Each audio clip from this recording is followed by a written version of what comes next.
جنرال دوستم له طالبانو سره د جګړې ډګر ته بیا ستون شو.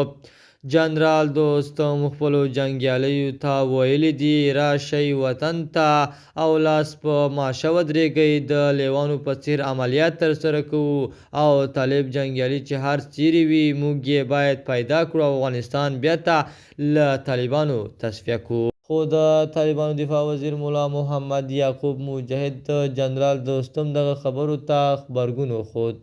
تاسې له هېواده بهر یې او هسې دا لاپې ولئ، تاسې هېڅ نشئ کولی. په سلامونه مو ورکړی کوم د AFG نیوز چینل درنو لیدونکو. سلام، ستړي مه شئ، وخت مو په خیر. پام مو راګرځوم د دې ساعت مهم خبر ته او په سر کې یادونه کوم ملګرو که مو چینل نوي سبسکرایب کړی د مهمو خبرونو لپاره در سره AFG نیوز چینل په درنښت سره سبسکرایب کړئ.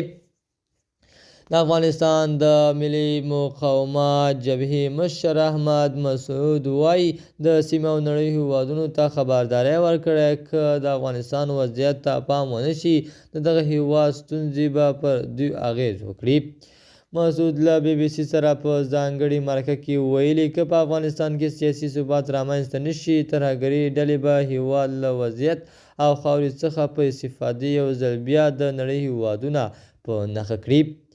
شاوخوا 21 کاله وړاندې د احمد مسعود پلار د احمد شاه مسعود هم نړۍ ته ورته خبرداری ورکړی و.